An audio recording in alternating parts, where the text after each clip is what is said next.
1절에서 4절까지 말씀입니다.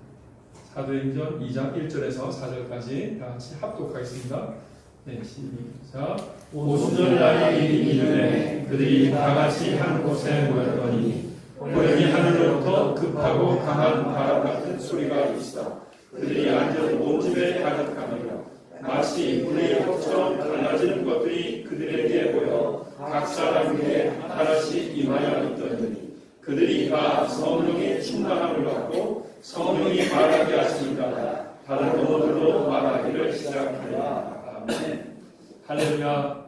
주님 우리 가운데 오늘 말씀하시며 성령 충만하게 하여 주시옵소서. 감사하며 예수 이름으로 기도합니다. 아멘. 네, 1절 말씀 보면 오순절 날이 이미 이름에 그들이 다 같이 한 곳에 모였더니 110명의 제자들이 오순절 날에 다 같이 한 곳에 모였습니다. 예수님께서 십자가 못 박혀 돌아가실 때는 6월절이었는데 이제 50일이 지나서 오순절 날이 되었습니다. 유대인들은 절기를 아주 중요하게 여겼습니다. 그 당시에. 그래서 그들은 모두가 다 그 절기의 의미를 이미 속속들이 다 알고 있었어요. 그래서 오순절날 자신들이 그날이 오순절날임을 알고 기도하러 갈 때는 또 특별한 그들 마음의 메시지를 가지고 기도하러 올라갔습니다. 그런데 마침 그 오순절날 성령님이 임하신 것이죠. 예, 그렇다면 우리도 그 오순절날이 무슨 의미인지를 분명히 알아야 될 것 같습니다. 예, 하나님께서 이스라엘 백성들이 애굽에 있을 때 애굽에서 이스라엘 백성들은 열심히 일을 하고 노동을 하고 돈은 많이 벌었을지 몰라요. 고기는 많이 먹었을지 모르는데 생활이 완전히 일에 빠져서 그들이 무언가 어떤 것도 자신의 개인 생활을 할 수 없는 그런 지경이었죠. 그래서 그들은 너무 한탄스러워서 그래서 매우 하나님 앞에 울부짖고 부르짖었죠. 애굽에서 그들의 삶은 거의 없었습니다. 그들은 그냥 매일 아침에 일어나서 밤늦게까지 노동만 했습니다. 하나님께서 그들의 그 부르짖음을 들으시고 이제 출애굽 시켜주십니다. 출애굽 시켜주실 때 그때 장자를 모두 죽이는데 천사를 보내서 죽이는데 하나님께서 이스라엘 백성들만큼은 살려주십니다. 어떻게 살려주시죠? 어린 양의 희생을 통해서 어린 양의 희생에서 그 피를 문설주에 바르고 그 문설주를 밟은 그 집 안에 거하면 사는 거예요. 그래서 그렇게 살 뿐만 아니라 삶과 죽음 앞에서 이제 결단하고 출애굽하게 되는 거죠. 지금까지 그들이 살아왔던 그 애굽에 그 당시에는 세계 최고의 문명국이었죠. 그 애굽에서 나와서 하나님의 백성으로서의 길을 시작합니다. 그래서 바로 구원, 하나님의 백성으로서의 구원이 시작되는 때가 바로 출애굽 때, 그때가 바로 6월절이었습니다. 6월절 날 또 어떤 일이 있었죠? 예수님이 이 땅 가운데 오셨죠. 예수님이 오셔서 이 땅 가운데 살아가는 많은 사람들이 그 이전에 하나님의 율법과 신앙을 알고 있었지만 그들은 모두가 다 이 땅에서의 왕국, 이 땅에서의 부유함, 이 땅에서의 일만 생각하며 살았고 그러다 보니까 그들의 삶의 본질적인 부분을 알지 못하고 눈에 보이는 것들에 온통 빠져서 살고 있었는데 예수님께서 이 땅 가운데 오셔서 십자가에 못 박혀 돌아가시며 부활하심으로써 이 땅 가운데서의 잘 먹고 잘 살고 돈과 명예와 이런 것에 노예처럼 살아가는 삶이 아니라 본질적인 하나님의 영원한 나라를 향해서 나아가야 되는 그 구원의 삶을 우리에게 밝히 보여주셨습니다. 그래서 이스라엘 백성들 아니 모든 사람들에게 구원의 길을 보여주신 예수님의 십자가의 그 죽으심으로 십자가에서 피 흘리심으로 그래서 영원한 그 구원의 우리의 죄를 우리가 회개하며 우리의 삶을 주님께 맡겨드릴 때 주님께서 영원한 주님의 나라로 인도하시는 그 구원의 역사를 이루셨습니다. 예, 그것이 6월절 동일하게 6월절날 일어났던 두 가지 사건입니다. 예, 자 그렇다면 오순절날은 어떤 날일까요? 오순절날은 자 이스라엘 백성들이 이제 구원을 받았어요. 그래서 이제 하나님의 백성이 돼서 이제 길을 갑니다. 하나님이 인도하신 대로 가는 거예요. 그들이 마음대로 가는 게 아니라 하나님이 인도하신 대로 길을 가요. 순종하면서. 그랬더니 50일이 지났을 때 어디에 도착했을까요? 50일이 지났을 때 도착한 곳은 시내산입니다. 시내산에 그들이 도착합니다. 시내산에서 봤더니 하나님께서 직접 말씀을 하시는 거예요. 이스라엘 백성들이 있는데 산 위에 하나님이 직접 나타나십니다. 이 인류의 그 백성들 가운데 직접 하나님이 나타나셔서 말씀하시는 경우는 없었죠. 이스라엘 백성이 유일하죠. 하나님께서 당신의 백성이 도대체 어떠한 삶을 살고 어떻게 하나님의 합한 자가 되는지를 분명하게 알려주시고자 백성들 앞에 직접 나타나시는데 백성들이 두려워하면서 우리에게 나타나지 마시고 모세에게만 나타나서 모세를 통해서 우리 듣게 하소서 이렇게 이야기를 하죠. 그래서 모세가 직접 듣고 내려와서 이스라엘 백성들에게 하나님의 말씀을 전하십니다. 네, 하나님의 말씀을 전하고 그래서 하나님과 계약을 맺는 날이 바로 오순절입니다. 그래서 하나님께 율법을 받는 날이에요. 또 다른 말로 하면 이스라엘 백성들이 전지전능하신 하나님, 온 땅과 온 우주의 창조되신 하나님을 직접 대면한 날입니다. 그렇게 해서 이스라엘 백성들이 이제 더 이상 다른 민족들과 달라요. 이제 이스라엘 백성들은 사명받은 하나님의 백성이 되는 것이죠. 하나님의 백성으로 정식 언약을 행하는 날이 바로 오순절이었습니다. 이 오순절에 대한 개념을 누구보다 잘 아는 사람들이 바로 제자들, 모두 유대인이었고 그들은 이 오순절 날이 특별하다는 것을 이미 알고 있었습니다. 그 오순절 날의 그 메시지를 가지고 바로 기도하러 올라가는 것이었습니다. 그러므로 여러분, 오순절 날이 갖는 첫 번째 의미, 그것은 바로 하나님을 대면하는 자가 되라는 것입니다. 하나님을 대면한다는 얘기는 또 다른 말로 하면 하나님의 법 앞에 서라, 하나님과 언약을 맺으라라는 것입니다.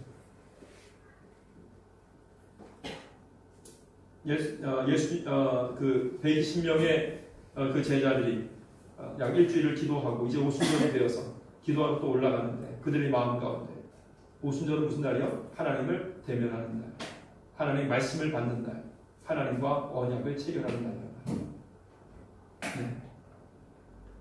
원래 그리스도인은 하나님과 이미 언약을 체결한 사람들입니다.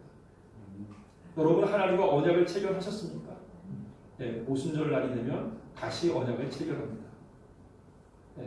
어떻게 언약을 체결합니까? 하나님의 말씀대로 내가 살겠습니다. 하나님이 원하시는 대로 무조건 그렇게 순종해서 살겠습니다. 더 이상 이 세상에서 아담과 하와가 하나님을 버리고 자신의 주인 돼서 자신의 생각과 자기 마음대로 살아왔는데 우리는 그 삶을 배웠는데 이제 그 삶을 버리고 내가 주인된 삶을 버리고 하나님이 말씀하신 대로 하나님의 법 앞에 서서 하나님의 뜻대로 내가 살겠습니다. 이런 바로 언약이 이루어지는 날이 오순절입니다. 아멘? 아멘. 그럼 여러분은 오늘 이 아침에 다시 한번 하나님 앞에서 언약 하시겠습니까? 하나님께서 여러분에게 너희가 나의 아들, 나의 딸로서 나의 음성을 듣고 내 뜻대로 그렇게 훈련받고 그렇게 준비되고 그런 나의 자녀가 되라 라고 말씀하실 때 우리가 세상의 자녀가 아니라 하나님의 자녀가 되기 위해서 그렇게 우리의 삶을 주님 앞에 드리겠습니다. 우리는 드리고 하나님은 이루십니다. 이것이 바로 언약 체결이에요. 여러분 마음에 결단을 해야 됩니다. 결단하셨습니까? 여러분의 자신의 삶을 모든 것을 하나님 앞에 드리겠습니까? 아멘. 하나님께서는 여러분을 하나님의 자녀로 인도하실 것입니다. 하나님의 자녀로 보호하실 것입니다. 아멘. 이게 첫 번째 의미고요. 에스겔이 이제 그 예언을 했어요. 이스라엘 백성들이 눈에 보이는 하나님의 법을 너무나 쉽게 거역하니까 하나님께서 내가 너에게 성령을 부어줘서 그 영으로 너의 심령 가운데 하나님의 법을 마음에 심어주겠다 라고 말씀하시는 그 예언을 했죠. 에스겔서 36장 26절 27절 말씀입니다. 제가 읽겠습니다.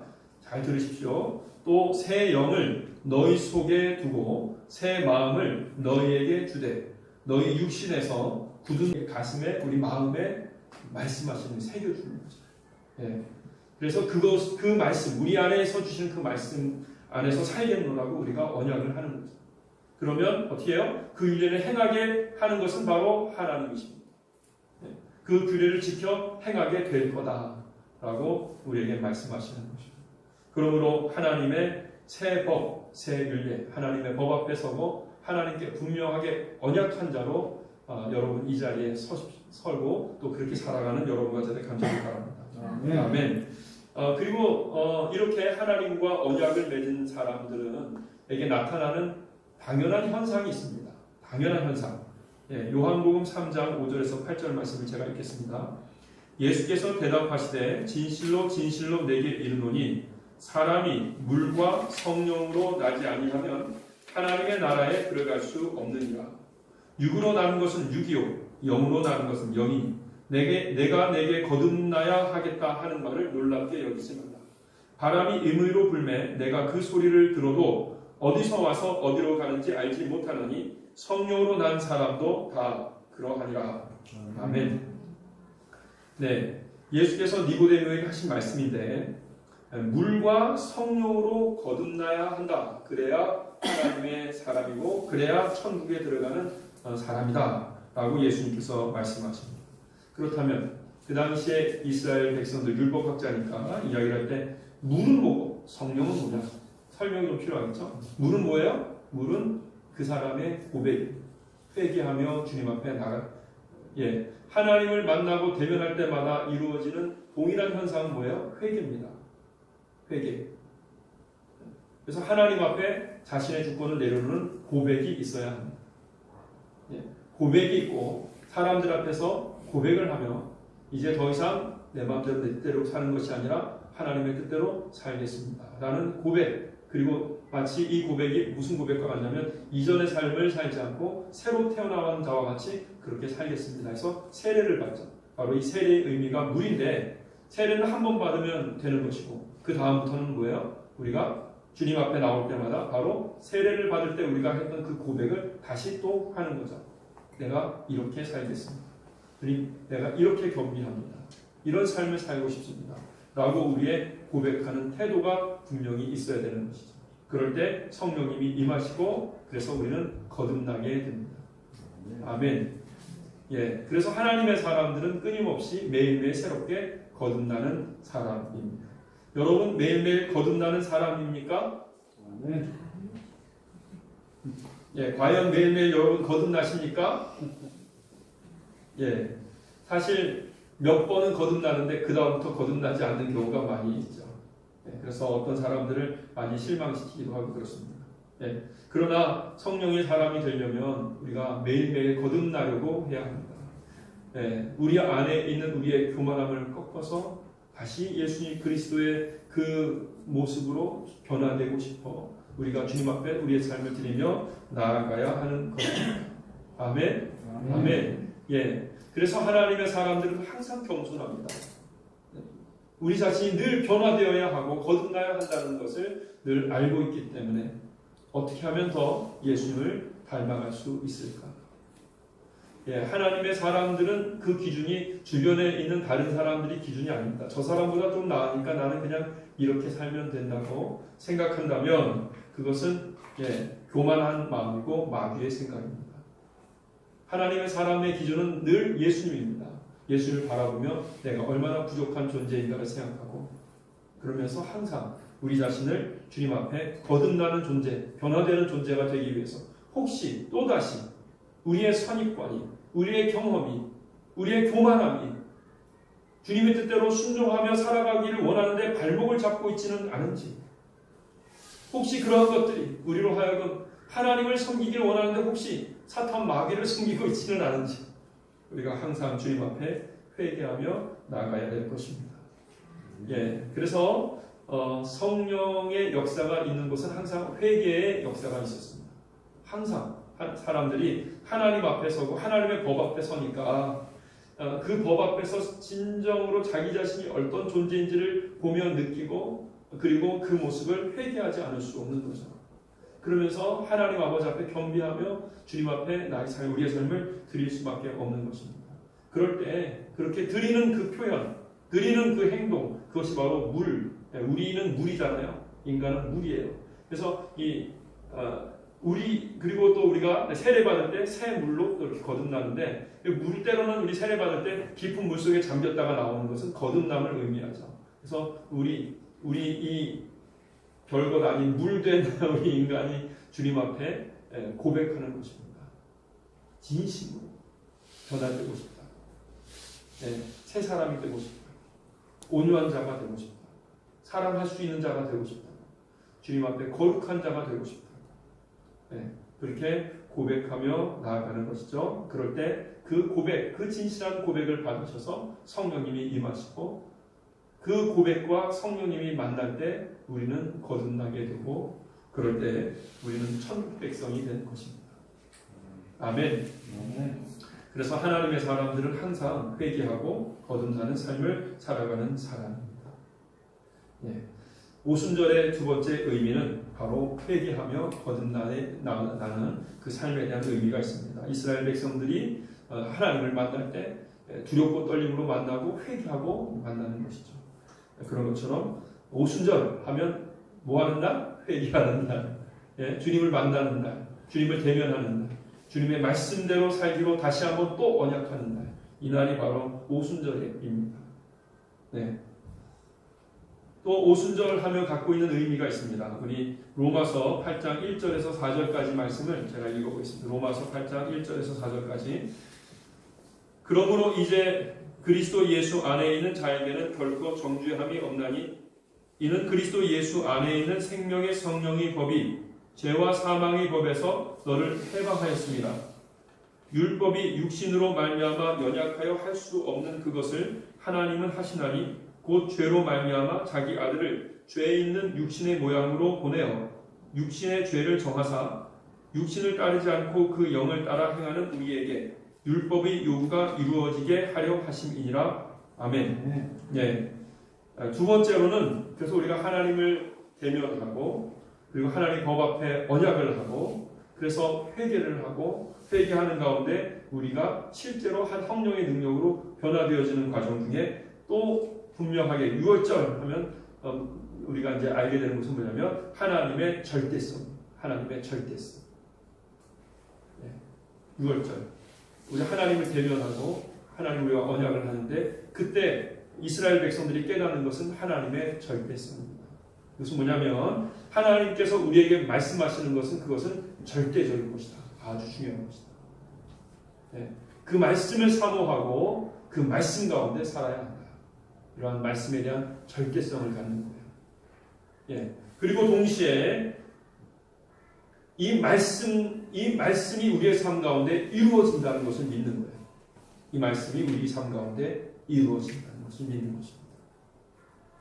그 말씀의 절대성은 뭐냐면 이 말씀은 우리의 삶 가운데 이루어지는데 이 말씀이 오히려 우리 자신보다 더 절대적이어서 우리는 할 수 없지만 말씀이 우리를 이룬다는 것입니다. 로마서 7장 말미에 보면 바울이 절망하지 않습니까? 오호라 나는 공고한 사람이로다.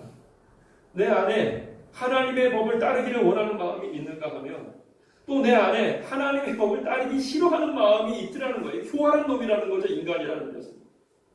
그래서 매일매일 싸운다는 겁니다. 매일매일 싸워서 하나님의 뜻이 이루어지는 것 같다가도 또 이루어지지 않고 하나님 앞에서 분명히 내가 결단했는데 또 그것을 어기고 하는 것이 계속적으로 반복되고 나는 구제불능이구나. 나는 이룰 수 없구나.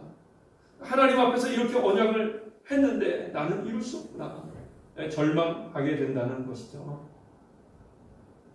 여러분은 어떻습니까? 여러분은 하나님의 말씀을 분명히 알고 지금 언약을 하면 그 언약대로 끝까지 다 이루어 가실 수 있습니까?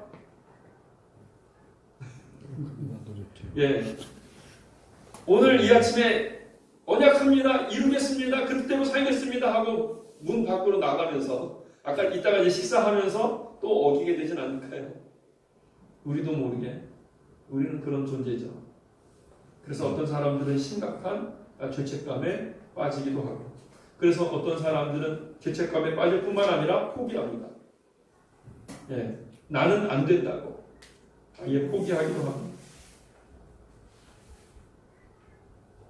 예, 하나님의 절대성이라는 것은 뭐냐면, 여기 본문에 보면 8장 1절에 보면 그러므로 이제 예수 안에 있는 자에게는 결코 정죄함이 없다. 정죄함이 없다. 이는 그리스도 예수 안에 있는 생명의 성령의 법이 죄와 사망의 나를 해방한다라고 하잖아요.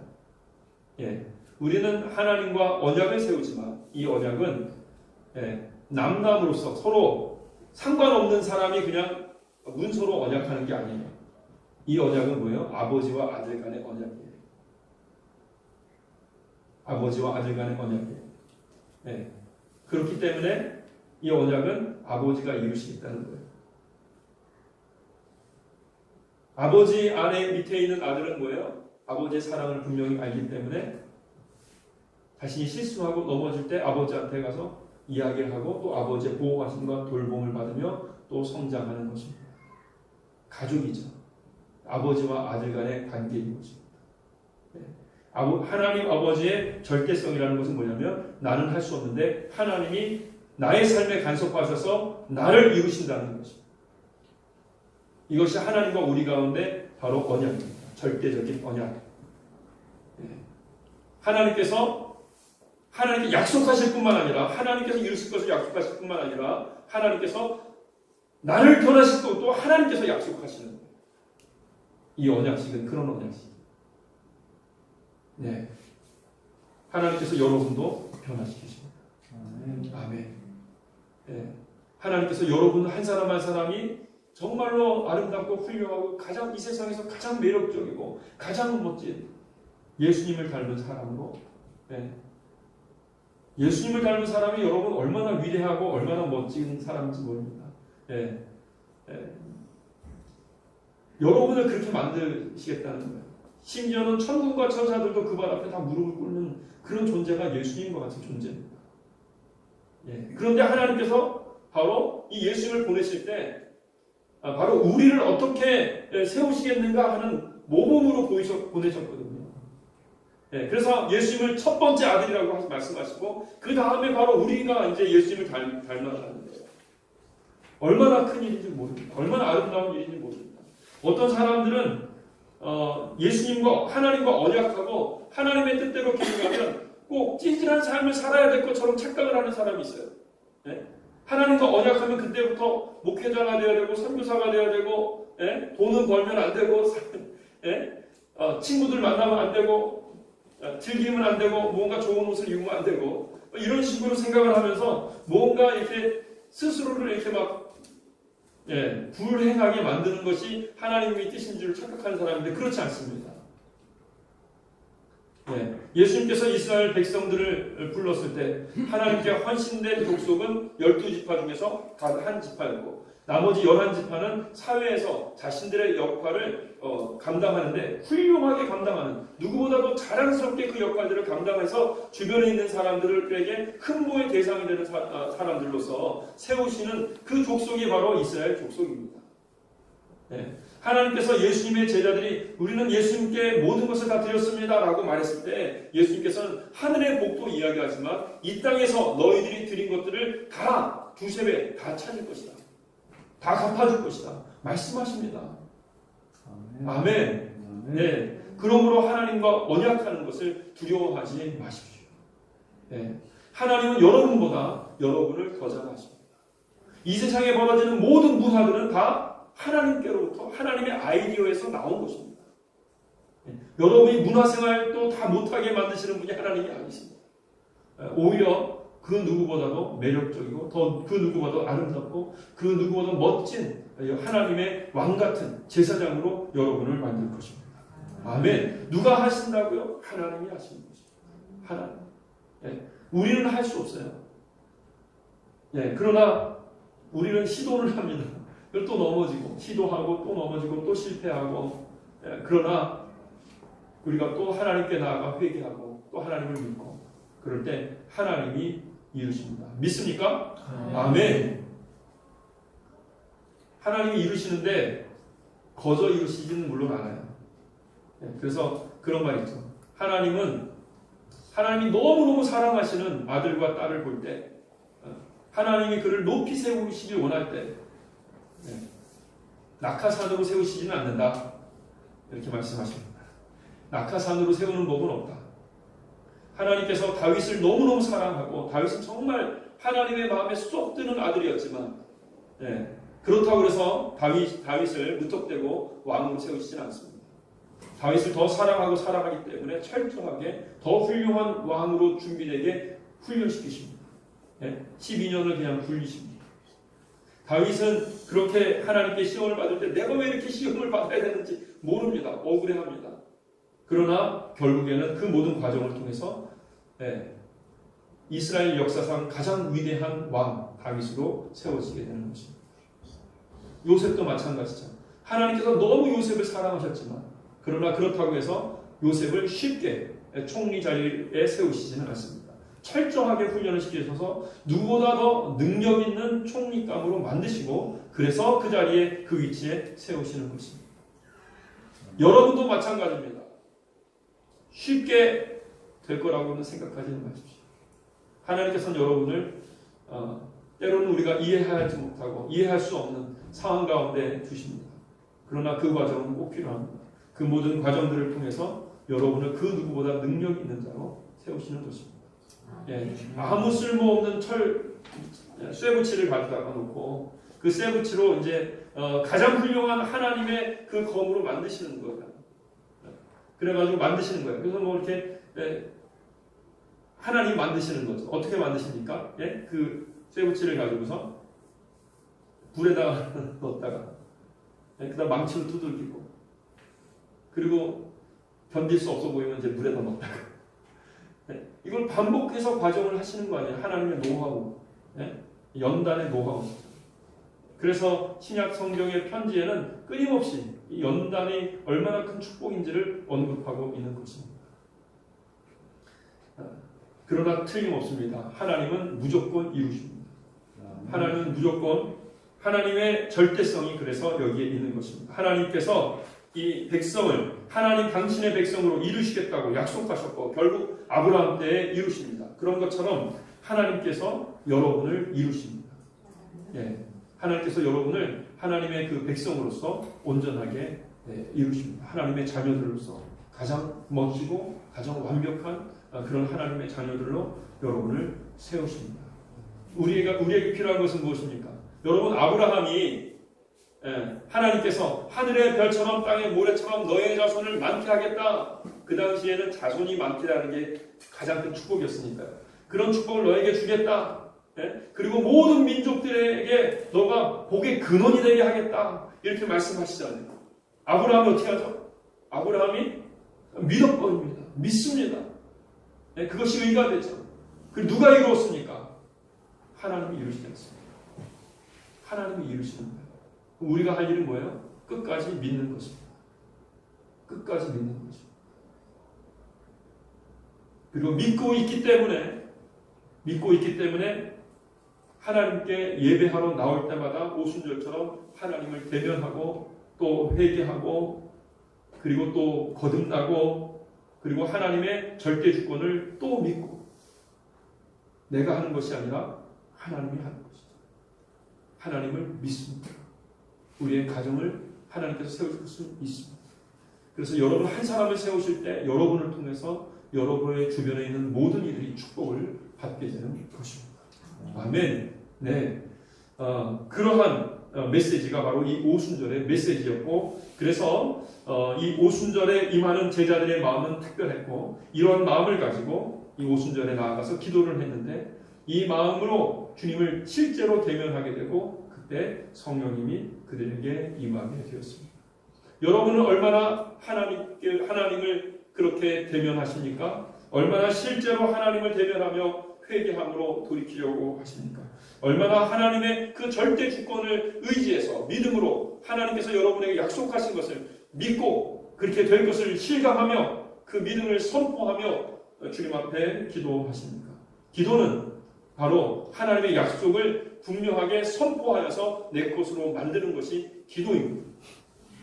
이 시간 우리가 다 같이 또한 기도하는 시간이 될 줄로 믿는데 일단 2절, 3절, 4절 말씀을 한번 우리 다 같이 한번 읽어보도록 하겠습니다. 2절, 3절, 4절 같이 읽겠습니다. 시작.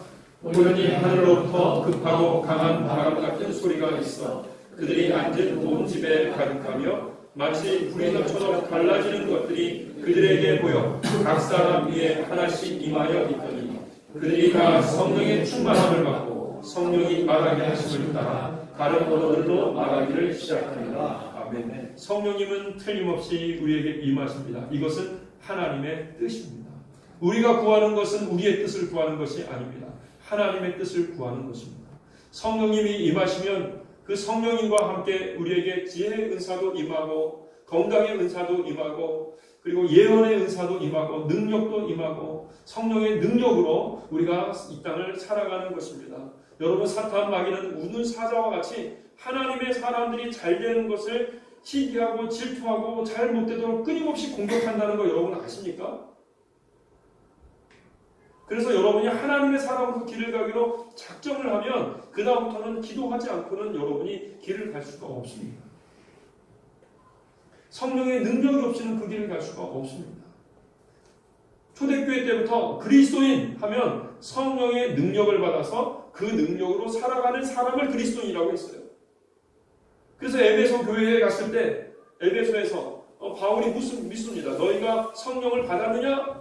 그랬더니 우리는 성령을 모른다 그러잖아요. 그러니까 성령을 받도록 바울이 그들에게 기도를 해주지 않습니까? 예. 성령을 받은 사람들이 바로 그리스도인입니다. 예. 오늘날 이 사회의 문제 중에 한 가지는 뭐냐면요. 성령도 알지 못하는 사람들이 그냥 인간의 그 지식을 가지고서 각계의 각층에서 기독교 지도자처럼 활동을 하면서 그 자신의 지식으로 이야기를 하면서 그 본질적인 메시지를 이렇게 변질시키는 그런 역할들을 한단 말이에요. 신학자들도 그렇고 목회자들도 그렇고 그런 역할을 한단 말입니다. 네. 그 목회자들은 특별히 조심해야 되는 것이죠. 네. 성령이 임하셔서 성령님이 인도하심만을 따라서 나아가며 말씀을 전하며 행하는 것이 그리스도인이며 그리스도인 리더십인 것입니다. 네. 아멘. 여러분이 아직 성령 충만해서 성령의 인도하심만을 따라서 나아가는 법을 알지 못하신다면 아직 여러분은 그리스도인의 삶을 본격적으로 제대로 시작하고 있지 못하는 것입니다. 사실. 다시 한번 말씀드립니다. 이 오순절날이 의미처럼 실제적인 하나님과 대면하고 그분 앞에 그분 법 앞에 언약을 세우고 그분 앞에서 회개하고 그리고 거듭나며 그분의 절대 주권을 인정하고 선포하며 나아가는 사람은 누구나 다 성령을 받습니다. 그 사람이 바로 그리스도입니다. 그리고 그 성령을 받아서 그 길을 가는 것입니다. 때로는 한때 성령을 받았다가 성령은 소멸될 수도 있습니다.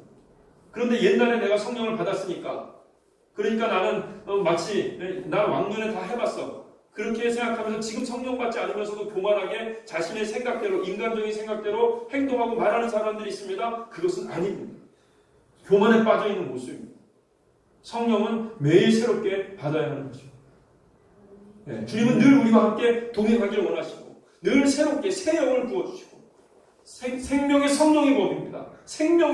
생명이라는 것은 늘 새롭게 우리와 함께 하신다는 거예요. 어제 만났으면 오늘 또 만나야 돼요. 하나님을 또 만나는 거예요. 또 대면하는 겁니다. 그러면서 성령이 우리 가운데 또 임하시고 또 임하시고 성령님이 임하시면 말씀하시고 그러면 그 말씀이 무엇인지 알고 순종해보고 그럴 때 놀라운 성령님의 역사가 일어나고 하는 것들을 경험하는 사람들, 성령의 능력으로 길을 가는 사람들, 그들이 그리스도인입니다. 그리고 바로 여러분입니다. 우리 모두가 다 그렇게 성령 받고 성령님의 인도하심을 따라서 나아가는 여러분과 제가 될 줄로 믿습니다. 어떤 분들은 성령 받는 게 뭐고 또 성령이 어떤 것인지 잘 모르시는 분들도 물론 있어요. 그렇지만 우리가 천천히 같이 이야기 나누고 기도하고 또 여러분이 기도하면서 느껴보시고 또 하나님이 나한테 이렇게 말씀하시는 것 같아 실천해 보시고 그러면서 여러분이 끊임없이 여러분 자신을 변화시키려고 하나님 앞에 드리고 나아가면 그러면 알게 돼요. 그것이 무엇인지. 그 누구보다 더 어떤 신학자들보다 어떤 목회자들보다 여러분은 더 하나님과 친밀한 자, 예수님을 더 아는 자가 되는 것입니다. 아멘. 왜냐하면 우리가 믿고 따르는 하나님은 이 문자 뒤에 숨어 계신 하나님이 아니에요.